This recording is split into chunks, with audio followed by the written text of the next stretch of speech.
Bonjour à tous et bienvenue sur Bassin People TV. Alors aujourd'hui, je reçois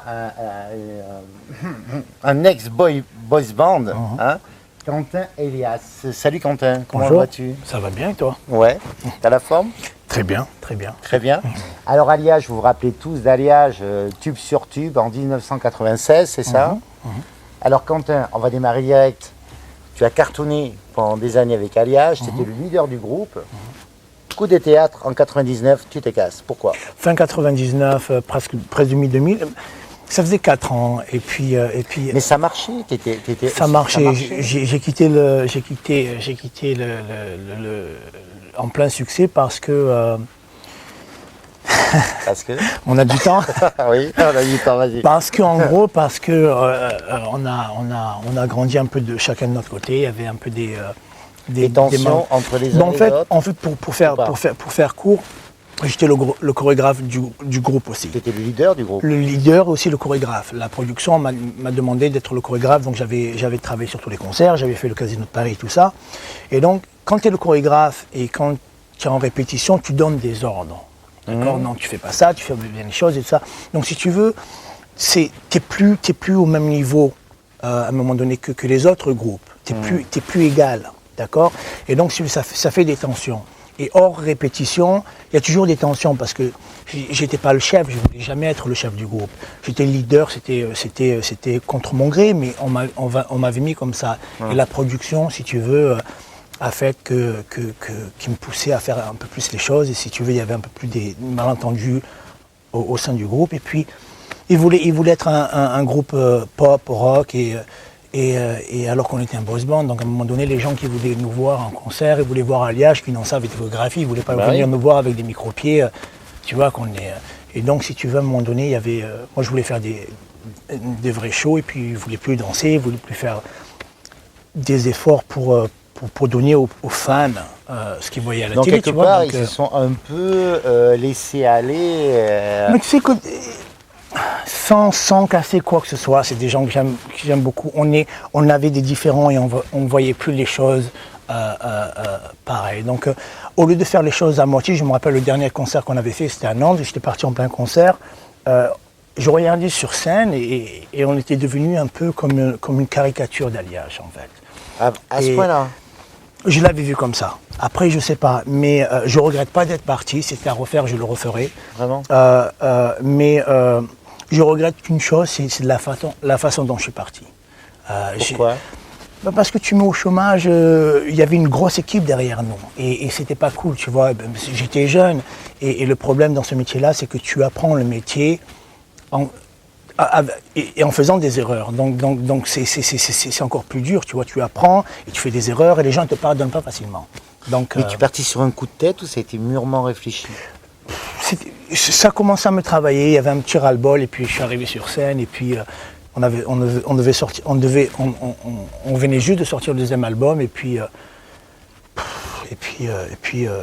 un moment donné, si tu veux plus travailler, bon, on travaille pas, tu vois, tu vas pas aller prendre de l'argent et faire payer des tickets aux fans qui viennent te voir en concert et tu fais n'importe quoi. À un moment donné, il faut être juste et puis à un moment donné, je me suis dit, si vous voulez plus travailler, bon, on va plus travailler et puis c'est tout.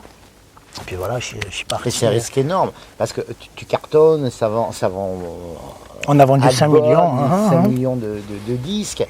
Et se dire que tu arrêtes comme ça, c'est un risque énorme. Se dire, voilà, je suis au top, mais j'arrête.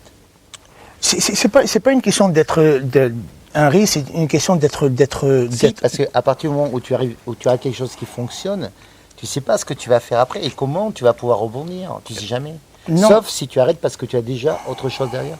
Donc tu as pris quand même un risque. On ne sait jamais ce que l'avenir nous prépare. C'est très courageux.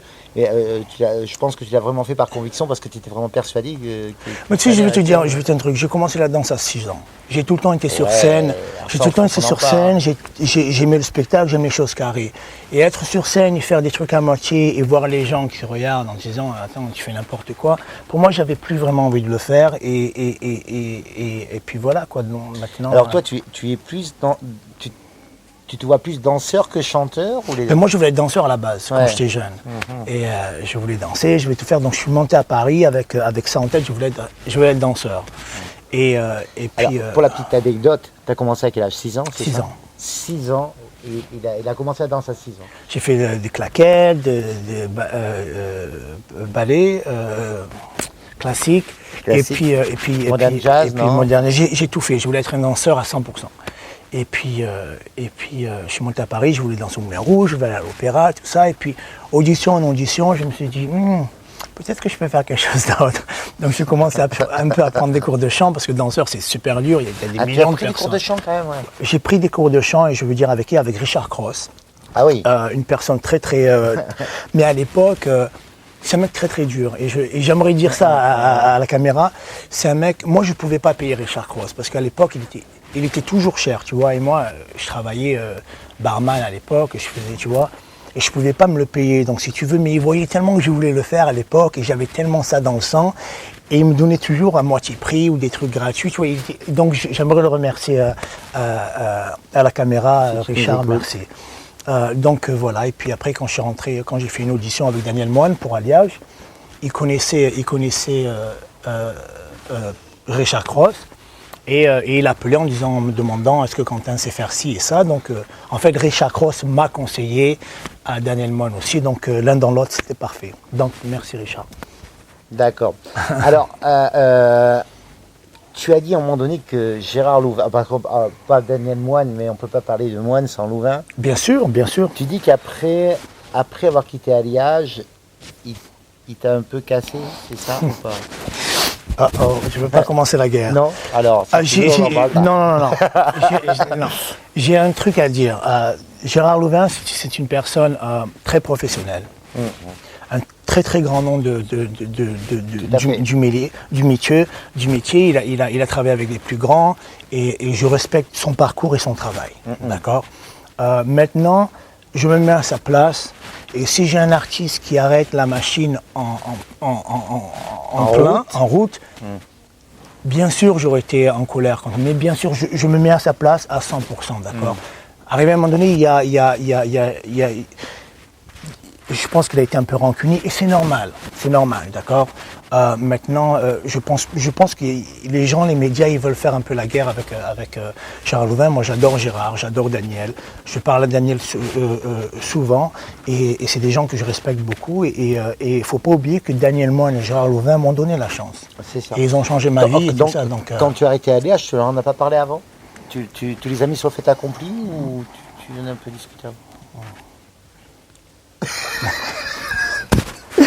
Ah oui, je sais. Là, on coupe en français. D'accord. Je sais. Non, mais c'est pour ça que je dis, je regrette pas d'être parti, mais je regrette la façon dont je suis parti. D'accord. Voilà. Ou sinon, voilà. Donc ça, on le coupera. Ou pas. Ou pas, comme tu veux. Moi, j'ai rien à cacher, je suis là et on parle de tout. Donc après Alliage. Après Alliage, donc... Avant de partir à New York, parce que tu es parti à New York en 2000. En 2000.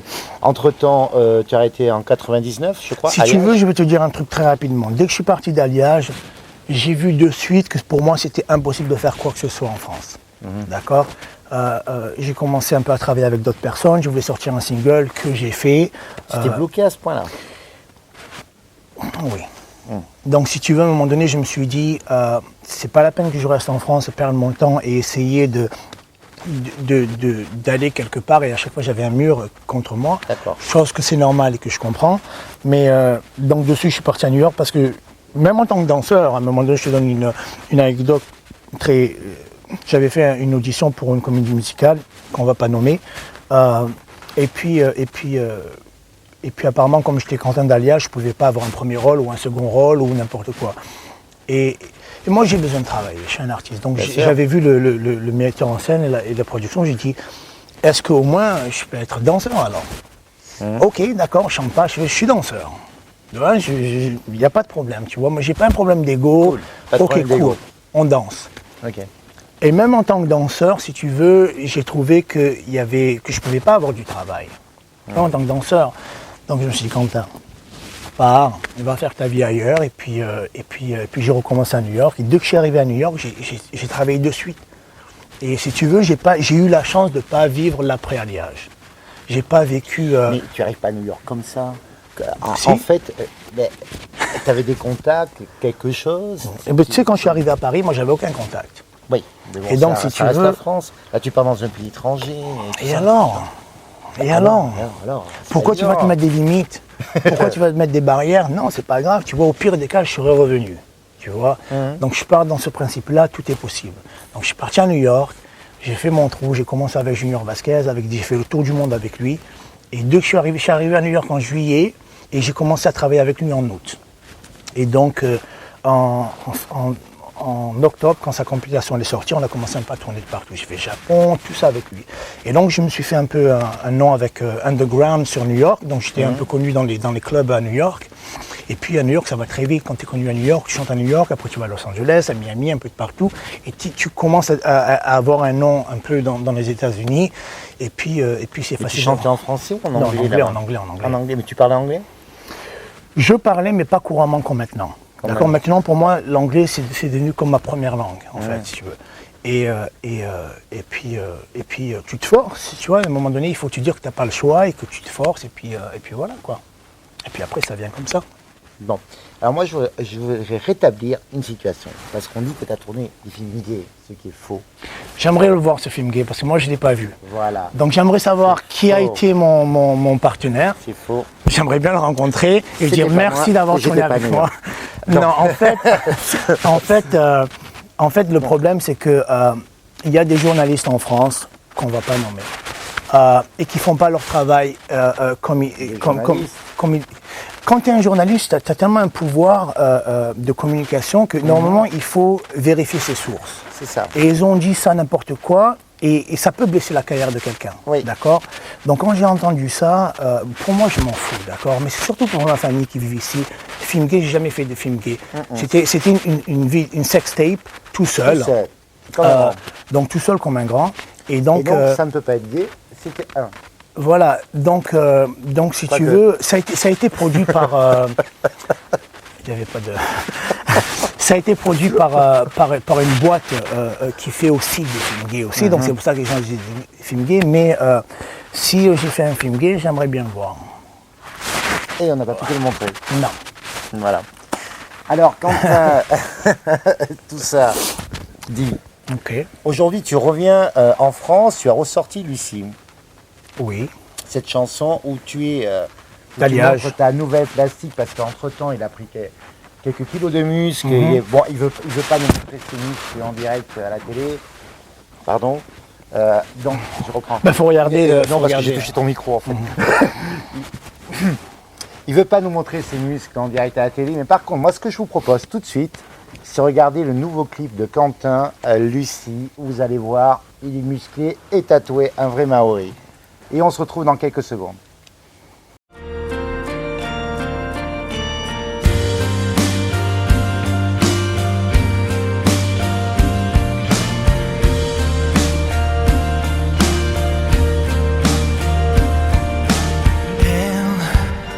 Sous un manteau de pluie, je m'embête au milieu de la nuit.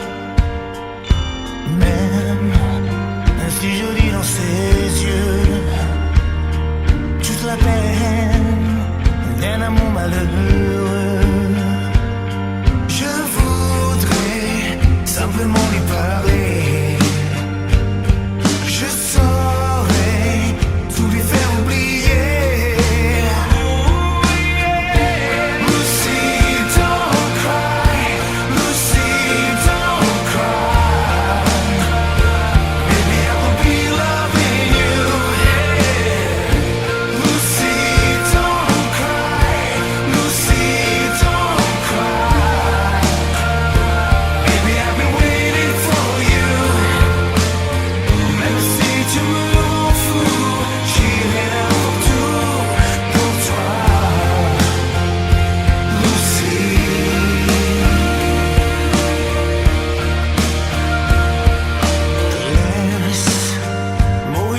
Donc j'espère que vous êtes régalés, hein, surtout nos téléspectatrices, à voir toute la plastique de Quentin dans Lucie.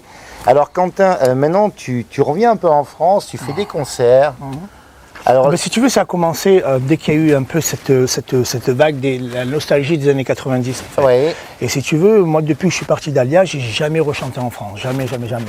Et après presque 10 ans, il y a à peu près 2 ans ou 3 ans, l'été dernier, pas l'été dernier, en 2010 presque, il y a eu une demande des chanteurs des années 90. Donc j'ai commencé un peu à faire une tournée d'été, des trucs comme ça. Et j'avais aucune idée de ce qui allait se passer. Tu sais, ça fait 10 ans, moi je suis parti de Alliage en 99, presque 2000, et j'ai jamais rechanté en France. Il faut savoir aussi que quand je suis parti de la France, il y avait 2 extrêmes. Il y avait les gens qui aimaient Alliage, les fans, et ceux qui me détestaient. Donc si tu veux, je suis parti, des fois on arrivait quelque part et les gens vraiment ils te détestaient et ils étaient même violents, tu vois. Ouais. Et donc je suis parti avec ce souvenir. Donc quand je suis revenu en France pour chanter, c'est quand je suis arrivé dans ce stade, il y avait à peu près 5000 personnes, je me suis dit, je crois que j'ai fait une erreur. J'aurais jamais dû revenir parce que... T'as eu peur? Mais bien sûr, je me suis dit, donc je me rappelle, je suis parti voir le tourneur, je lui ai dit, tu sais, c'est trop tard, si on annule et tout ça, et j'ai pas besoin d'être payé, c'est cool. J'avais tellement peur, il m'a dit, mais non, ça va bien se passer, t'inquiète pas. Et puis je me rappelle la première chanson que je suis arrivé sur scène, je crois que j'ai commencé le show avec Baïla. J'étais tout au fond de la scène. Je me suis dit, au cas s'il y a des trucs qui arrivent, tu vois, j'évite, tu vois. Je te promets que je te mens pas. Ça s'est passé comme ça. Donc, je voulais dire une anecdote de Lucie, d'accord. Voilà. J'ai fait ce titre, la reprise d'Alliage, parce que quand j'ai commencé à faire la tournée des années 90, il y a plein de fans qui ont demandé les nouvelles versions des chansons d'Alliage que je reprends sur scène. Et pour moi, c'était pas à vendre, tout ça, c'est juste pour des trucs pour le show, tu vois. Ouais. Il y avait une tellement grosse demande et j'ai voulu faire un truc vite fait, tu vois, un clip vite fait pour les fans. J'ai pas voulu le faire pour les médias, j'ai pas voulu le faire pour quoi que ce soit, c'était juste pour eux, pour qu'ils aient une image avec le nouveau son, voilà. Ouais. Et la fille que j'ai choisie dans le clip, c'est un mannequin, modèle, voilà. Et elle est venue le jour du clip avec les cheveux rasés, d'accord. Et moi, quand je l'avais bookée, elle avait les cheveux longs, ok. Alors je la regarde, je fais... Je ne savais pas quoi dire, mais c'est une fille super adorable. Moi, tu vois, je suis gentil, je ne peux rien dire. Et elle me regarde, je fais OK. Et elle me dit, écoute, voilà. Elle n'a plus vraiment le même look. Hein. Elle n'a plus le même look. Et elle m'a expliqué en fait que sa mère venait d'avoir elle a appris avoir le cancer. Et elle a commencé à faire des séances de chimiothérapie. Et pour mettre sa mère un peu à l'aise, parce que sa mère n'a plus de cheveux, elle s'est rasée la tête aussi.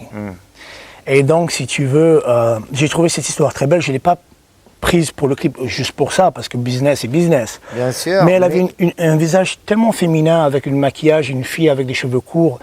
C'est encore plus beau, je trouve. Donc, on l'a gardée. Puis, j'aimais bien un peu cette ambiguïté. On ne sait pas si c'était une fille ou un garçon. Les gens disaient dit. Et le réalisateur, il me dit, ouais, mais de dos. Avec ça, toi. C'est quoi? Parce que les gens, ils parlent que de ça en France. Donc, on va leur donner ce qu'ils veulent. Mais j'aimais bien. Et à un moment donné, le réalisateur, il m'a dit, je crois qu'on a un problème parce que quand elle est de dos, on dirait un garçon. Et je regarde, je fais, OK. Et tu vois. Et donc, on a continué. Puis, donc, voilà, quoi, c'est une anecdote du clip. Donc c'est un gentil garçon, hein. Il a un cœur comme ça. Je touche pas trop parce qu'il y a le micro en dessous, j'ai des glingues de micro. Donc ça c'est bien. Alors au jour d'aujourd'hui, Lucie, ok, c'est une reprise d'Alliage. Alors maintenant, est-ce que tu vas repartir sur de nouvelles chansons? Oui. Oui. À toi perso, tout seul, tu veux refonder un groupe, tu veux faire quoi en fait? Refonder un groupe, non, mais pourquoi pas, on ne sait jamais. Mais on commence un peu à parler un peu de trucs, de projets en France, et on est en train de parler un peu de voir ce qui se passe. Si je reviens, si je fais un truc en France, je veux faire les choses bien, et j'aimerais montrer vraiment qui je suis, d'accord? Et ce que j'ai fait aux États-Unis, les États-Unis, c'est tout par rapport au look et mon physique, il m'a vendu aux États-Unis, d'accord. Je fais beaucoup de photos, je fais des vidéos. Mais c'est ce qui te fait vendre, d'accord. Et le milieu américain, il est complètement différent que le milieu français. C'est plus dur quand même, non? Moi, je trouvais beaucoup plus facile parce que je travaillais plus aux États-Unis. Je travaille plus aux États-Unis qu'en France. Donc parce que tu es arrivé avec un nom aux États-Unis. Tu avais déjà vendu 5 millions d'albums. Mais pas du tout, au contraire. Vraiment? Mais les États-Unis s'en foutent. Ah ouais? Ok, tu as vendu 5 millions en France, ok, tant mieux, qu'est-ce que tu sais faire ici? Non, D'accord. pas du tout. Au Ah ouais, contraire, je donc suis parti à zéro. T'es vraiment redémarré à zéro? À zéro. Vraiment? À zéro. Donc là, si je reviens en France, j'ai envie de faire un truc qui parle plus aux Français, d'accord? C'est pas par rapport à mon physique il va parler tout seul. J'aimerais faire vraiment un texte une chanson qui dit quelque chose, tu vois. Et donc on va voir, c'est pas facile parce que le milieu en France il est très très fermé et le milieu du disque il est encore plus, il est mort. Mais si je fais un truc, c'est pour me faire plaisir à moi aussi. Donc c'est pas juste pour revenir. Donc, de nouvelles chansons que pour toi alors? Pour l'instant, que pour toi? Ben, j'ai pas mal d'albums aux États-Unis qui se vendent. J'ai fait un album rock, j'ai beaucoup. Si tu vois ma discographie que j'ai fait aux États-Unis pendant à peu près 12-13 ans, j'ai fait beaucoup de choses. Pour la France, j'aimerais faire un truc spécialement français. D'accord? Donc il y a des auteurs ou des compositeurs avec qui tu as envie de travailler? J'aimerais travailler, en fait, si tu veux, c'est bizarre, mais j'aimerais travailler avec les personnes que je travaillais avant à l'époque avec Alliage, si tu veux. De l'époque d'Alliage? Et si tu veux, Ah ouais. je me rappelle la personne qui a écrit des chansons de pratiquement tous les tubes d'Alliage, il s'appelle Laurent Blancon. D'accord. Et Laurent Blancon, il a vraiment un sens de la chanson française populaire, d'accord? Et c'est ça que je veux faire. Je veux parler à tout le monde, d'accord? Je ne vais pas me la raconter genre chanteur à texte. Pour moi, ça veut rien dire, tu vois? Les gens, ils se branlent et puis c'est tout. Je veux dire que si j'ai fait un truc, c'est pour me faire plaisir, avec un vrai refrain, avec un truc, un beau gimmick qui me fait plaisir et que quand je suis sur scène, je veux le faire. J'ai pas envie de me la raconter genre chanteur à texte. Un texte est un texte, tu vois, que tu chantes. Tu vois ce que je veux dire? Donc j'arrive jamais à comprendre quand les gens disent chanteur à voix. Tout le monde a une voix. Tu vois ce que je veux dire? Gainsbourg, il avait une voix. Ça veut pas dire qu'il chantait comme... Birkin aussi. Tu vois ce que je veux dire? Donc les Français, surtout les critiques, oui, chanteur à voix, chanteur à texte, ça veut rien dire, tu vois. Est-ce Donc, qu'il y a un univers dans lequel tu veux te trouver, en fait, quelque part, ou musicalement, ou c'est quoi que tu as envie, en fait Mais je pense donc, que... on se fout, on va dire, on se fout des textes, machin, tout ça. Une couleur musicale, quelque chose, un style qui te plaît. Est-ce que tu as sais, vraiment le créneau que tu as envie de Tu sais, en fait, où tu te sens mieux, en fait? Des fois, tu pars pour une idée, et puis quand tu commences à travailler, tu vas complètement à l'opposé. Donc ça dépend. Je pense que quand tu fais une chanson, c'est un échange et c'est un partage avec la personne qui l'écrit. Donc si tu veux... Ça dépend de ce qu'on va te proposer, Voilà. en fait. Et puis, tu vois, mon état d'esprit maintenant, aujourd'hui et dans 2 mois, 3 mois, ça va être complètement différent. Ça dépend de ce qui se passe dans ta vie. J'ai tout fait, tu vois, j'ai travaillé à fond dans le sexe, j'ai travaillé dans le rock, j'ai travaillé dans la hip-hop, dans la danse. Donc pour moi, j'ai touché un peu à tout. Donc si tu veux, voilà, je me suis exprimé un peu comme je voulais, un peu partout. Donc maintenant, pour la France, j'aimerais faire un truc, je sais pas, un peu plus... une autre facette de moi que les gens ne connaissent pas. Non, maintenant, tu es américain, tu as changé de nationalité. Donc on peut espérer te revoir en France, alors? Mais j'aimerais revenir en France. Après, je sais pas si la France elle veut me revoir. Mais si la France veut te revoir, exprimez-vous sur Bastien People TV. Dites-nous que vous avez envie de revoir Quentin, qui reste ici, qui ne reparte pas à New York. Si tu veux, la France, ils ont pas mal répondu à... j'avais fait l'île des vérités, 2, tu sais, sur Énergie 12. Ouais. Et ça, c'était bien. Et c'était une expérience. Mais si tu veux... Tu penses que la télé-réalité pour toi, c'est un tremplin pour revenir? Oui. Mais laquelle? Parce qu'il ne faut pas se tromper. Tu sais, il n'y a pas de mauvaise publicité. Comment?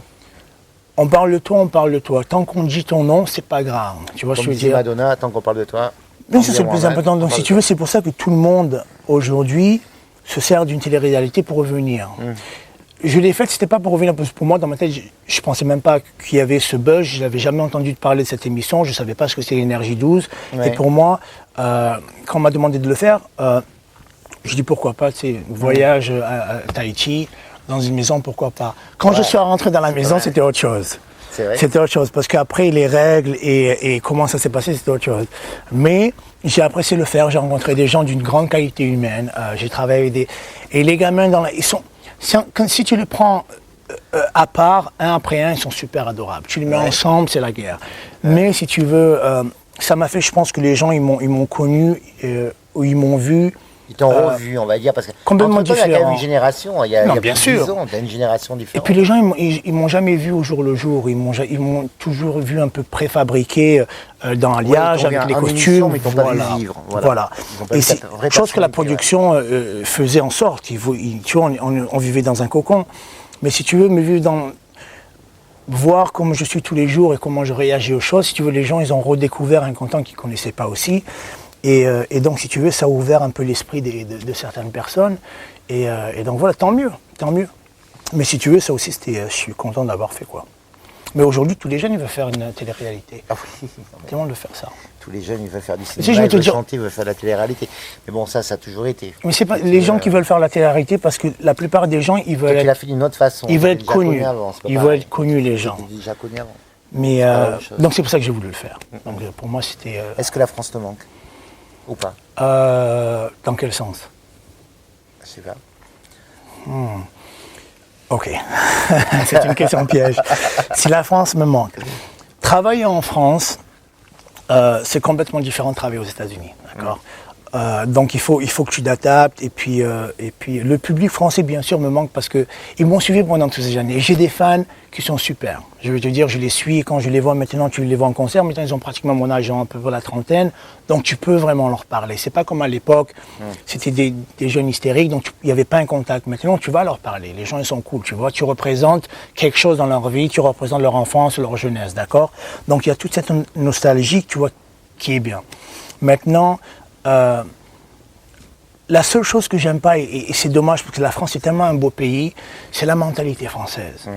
Et tout le monde se plaint de ça et personne fait pour la changer. Et c'est quelque chose que je comprends pas. Et à chaque fois que je reviens, c'est un truc qui me frappe au visage parce que c'est un truc... la mentalité française, les gens sont toujours négatifs, ils ont toujours quelque chose à dire, ils ont toujours quelque chose à critiquer, au lieu de... C'est français. Mais c'est dommage parce que la France, il y a une super bonne culture, c'est un super bon pays, il y a de la bonne nourriture. La France, c'est un super bon pays. C'est bien la France, C'est vrai. mais ce côté-là, je trouve que si les Français ils travaillent sur ça, ce serait le pays parfait en fait. Donc, Mais il y a encore des jeunes qui t'adorent. Moi, cet après-midi, j'étais avec plein de monde. Je travaillais sur le bassin d'Arcachon. Et à un moment donné, j'ai dit, ouais, il faut que je parte parce que je pars à Bordeaux, je vais faire une émission. Je dis avec Quentin, Elias, il y avait une gamine, elle devait avoir 15 ou 16 ans, la sauterelle, elle me dit, mais quelle chance! Sérieux? Je te jure, c'est vrai. Je te jure, la Mais gamine, elle a sauterelle, mais quelle chance! Elle me dit, la dernière fois, je me baladais sur Paris et j'ai vu cette gamine. une gamine de 15 ans. Et elle me regardait, elle avait... Quand elle dit une réalité, je la regarde, mais c'est une autre elle était pas née quand je chantais, moi je la Ouais, regarde, ouais. et ça te fait tout bizarre, tu vois. Mais Et comme quoi, la télé-réalité, ça te remet en scène. mais les gens regardent ça, ils adorent ça. Donc, Quentin, une dernière question. Alors, tes objectifs aujourd'hui, donc refaire de nouvelles chansons en France, en français. Tu vas chanter tout en français, là, en France. oui, ça serait bien sûr. Tu vas bien pas sûr. sortir Non, en bien anglais sûr, non. Ok. Est-ce que tu as d'autres projets? Cinéma ou j'en sais rien, ou pourquoi pas, parce qu'on t'a jamais vu aussi. Finalement, il y en a plein qui se sont... Moi, je connais bien Franck Delay, par exemple, de To Be Free, maintenant, il joue, il est comédien. Tant mieux, quoi. Toi, ça n'a jamais branché? Si tu veux, moi j'ai fait une pièce de théâtre très connue aux États-Unis sur Los Angeles, Ouais. et on a refait le film Sunset Boulevard, où j'ai eu le premier rôle d'ailleurs, donc pour moi c'est Ah, super bien de faire le théâtre. Mais si tu veux, en France, je sais pas... Ça te fait peur? Non, rien Parce ne me que c'est fait la peur. France, non, non. ça me fait pas peur. Pour moi, je suis parti aux États-Unis, j'ai recommencé t'as fait ma vie. New York, Voilà. plus rien ne doit te Tu faire sais, quand peur, tu hein. chantes devant un public new-yorkais, le public il est dur, donc ça me fait pas peur. Maintenant, ce que je veux dire, c'est que je commence à travailler avec une nouvelle équipe en France récemment, et j'ai la chance de travailler avec cette équipe-là, qui a des idées, qui voit les choses un peu plus loin que moi je les voyais. Et donc maintenant, je suis sur le point de projet, d'accord? Je ne vais pas trop en dire. Mais voilà, pour le moment, il y a des projets et j'aimerais revenir en France. Alors, voilà. s'il y a d'autres choses qui se passent, tu reviendras nous voir dans la Saint People TV? Ah ben, j'espère que tu reviendras me voir. raconteras. Bien sûr. Ok, Bien sûr. ça roule. Bien sûr. Eh ben, nous étions avec Quentin Elias et moi, j'ai passé un super moment avec toi. Merci, merci. En plus, tu m'as fait rire parce que tu m'as raconté des trucs super sympas. Moi, je vous retrouve la semaine prochaine, Quentin. Je te remercie beaucoup. Et n'oubliez pas d'aller voir tous les concerts qu'il va faire en France. Renseignez-vous sur Internet. J'allais dire Google et je n'ai pas le droit sur Internet, mais je l'ai dit. Donc, renseignez-vous pour savoir ce que fait Quentin et suivez-le de près. plus vous serez près de lui et plus vous avez des chances qu'il revienne avec nous en France. Les États-Unis nous l'ont pris, il faut qu'on le récupère. Merci beaucoup Quentin, à très bientôt et moi je vous retrouve la semaine prochaine. Merci à tous. Au revoir. Au revoir.